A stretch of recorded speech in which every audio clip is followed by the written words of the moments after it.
As the Egyptians moved out beyond the protective cover of their SAMs, Israeli aircraft rained down bombs on the exposed Egyptian tanks.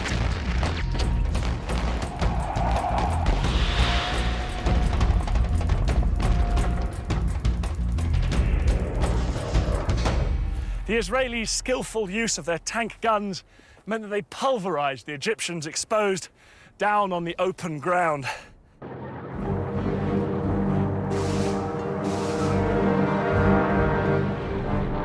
The Israelis knocked out an estimated 260 Egyptian tanks. They lost only 20 of their own. Yeah, we fought hard. It was a successful tackle.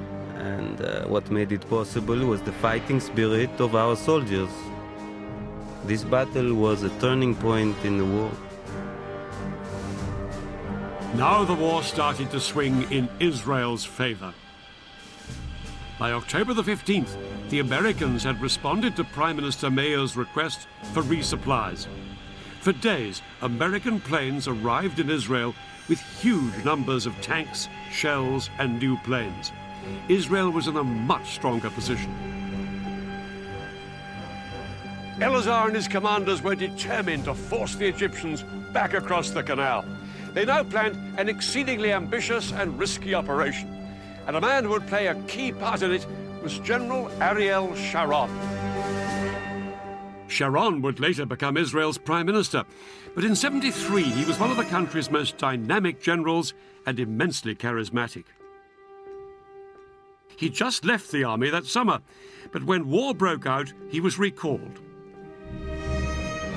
His detailed knowledge of the Sinai, where he'd fought during the Six-Day War, would prove invaluable in framing Israel's audacious new plan. The Egyptians on the east bank of the canal were split into two armies, one in the north and one in the south. 100,000 men and about 1,000 tanks, well dug in and well defended by minefields. They looked impregnable. But one of Sharon's patrols had discovered a narrow gap, just 1 mile wide, between the two armies at this spot, where the Suez Canal joined a large salt lake. Sharon was ordered to push through here with his tanks, widen the gap, and secure a corridor through to the canal. The Israelis would bridge the canal, and hundreds of tanks would then pour across it and fan out north and south to cut off the Egyptians from behind. The Egyptians' positions on the eastern canal bank would then be untenable. For the Israelis, the whole operation would be fraught with danger. The biggest threat was an Egyptian stronghold here, called Chinese Farm. It was just north of the planned Israeli corridor. Sharon had to neutralize the Egyptians at Chinese Farm if the Israeli plan was to succeed. But what the Israelis didn't know was just how big the Egyptian presence was at Chinese Farm. Large numbers of Egyptian tanks and infantry were gathered there.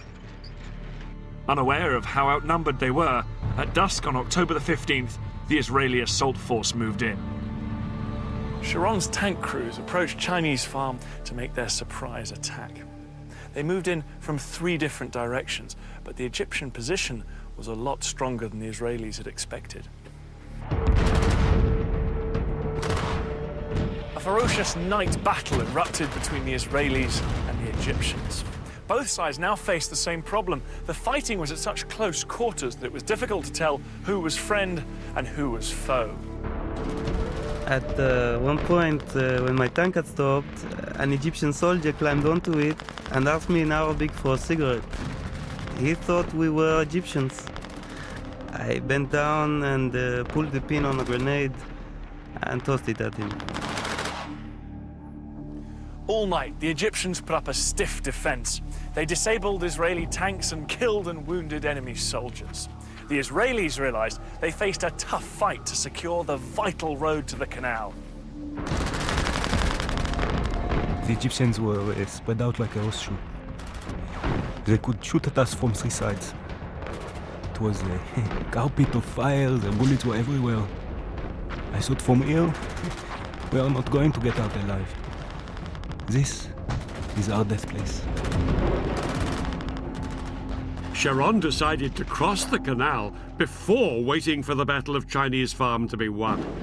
At midnight, he sent 750 paratroopers to sneak across and establish the vital toehold on the west bank. His men had been totally unopposed. But to turn this into a major breakthrough, the Israelis would need to get thousands more men and tanks across the canal. In fact, the Israelis had built a mobile bridge a year before the war for just this purpose.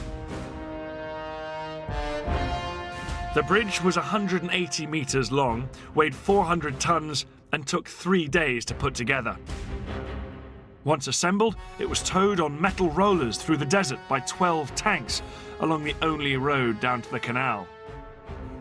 But there was a problem. Because of the fighting still raging at Chinese Farm, the road to the canal was blocked by a huge traffic jam. By daybreak, the bridge had only traveled 2 miles. There were another 13 to go. Sharon needed to get tanks across the canal to reinforce his troops who'd crossed earlier. Without the bridge in place, he had to float 50 tanks across on inflatable rafts. The sudden appearance of Israeli tanks on the west bank of the canal was a huge surprise for the Egyptians. Soldiers manning the SAM batteries reported that groups of several tanks would show up in the distance, open fire at them, and then disappear.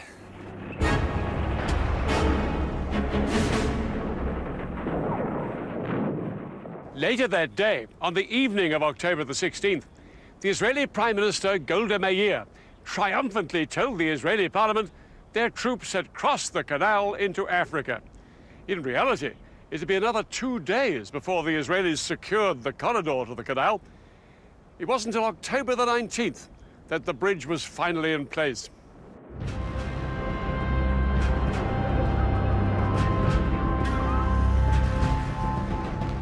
As Israeli tanks surged across the bridge, they came under heavy bombardment from Egyptian artillery and aircraft.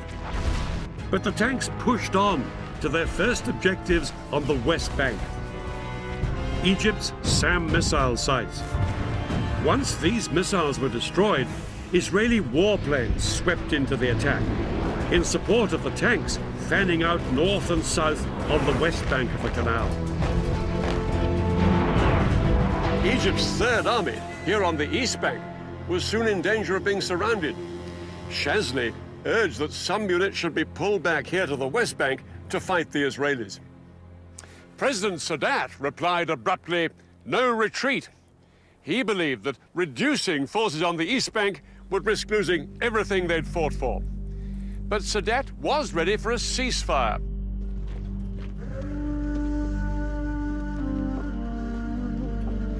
It was announced on the 22nd of October.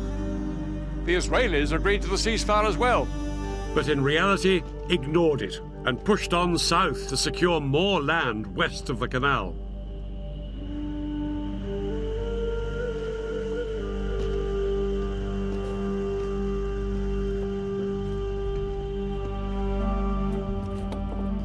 By October the 23rd, the Egyptian Third Army was surrounded. The supply lines of its 45,000 men were cut. With only 4 days of food and water left, it wouldn't be long before they were starved into submission.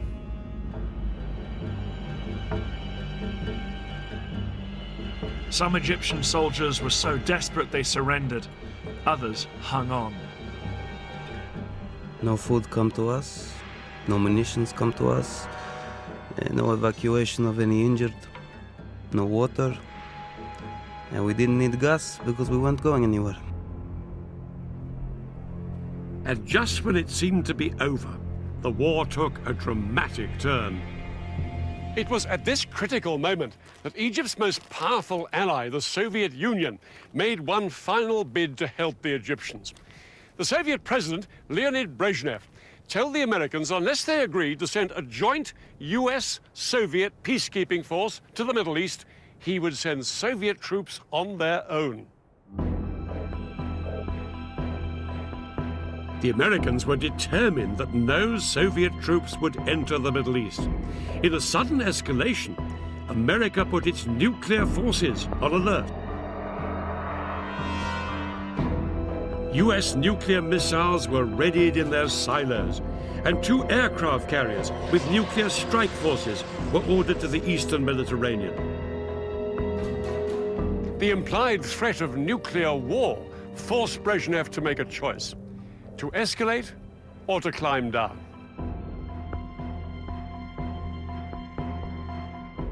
Brezhnev decided to climb down, and no Soviet troops went to the Middle East. But the flurry of international pressure had made its mark. On October the 25th, the Israelis finally heeded the ceasefire, and the October War was effectively over.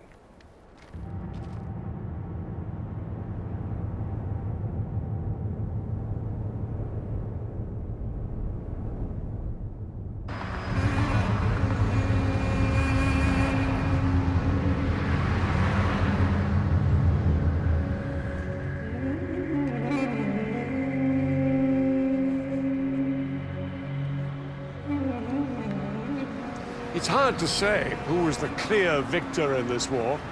The Israelis, who saw both their fronts shattered by surprise attacks, made an astonishing military comeback. But the Arabs gave Israel a real shock. For many Israelis, the 9,500 soldiers killed or wounded during the October War was an unacceptably high price to pay. They blamed their government for failing to heed the warnings that war was imminent. Israeli confidence was shattered. They were no longer the invincible military power that they had thought they were. Despite the fact they'd suffered up to 30,000 casualties, perhaps in the end, the side that gained the most from this war was Egypt. The Egyptian crossing of the canal was seen as a major military achievement that restored Arab pride and gave President Sadat the confidence to make a spectacular bid for peace.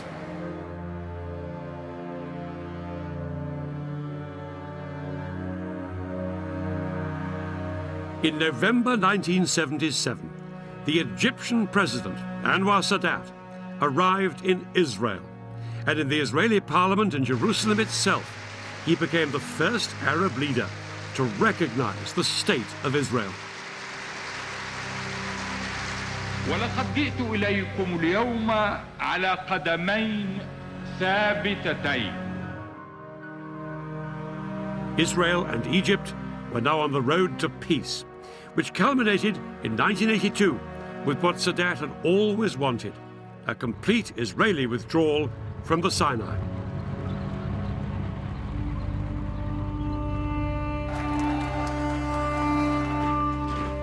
But Sadat never saw it happen.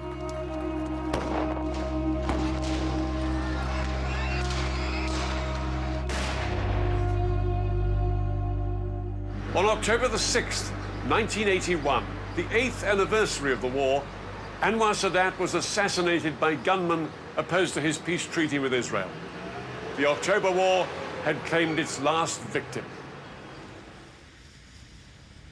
The war didn't sort out the fundamental disputes between the Israelis and the Arabs. In fact, technically, Israel is still in a state of war with Syria. All the treaties and all the talking still haven't brought peace to this part of the Middle East.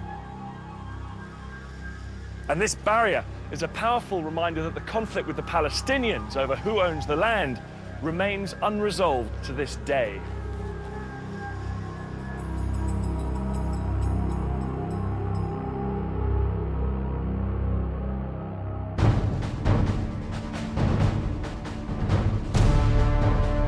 Next week, 20th century battlefields brings you the Falklands War.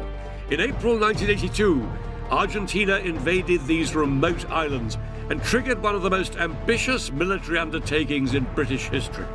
I look at how the British fought 8,000 miles from home. And I'll see how the troops tackled this hostile terrain. It was in a way one of the century's most bizarre conflicts. It's the story of the battle for the Falklands.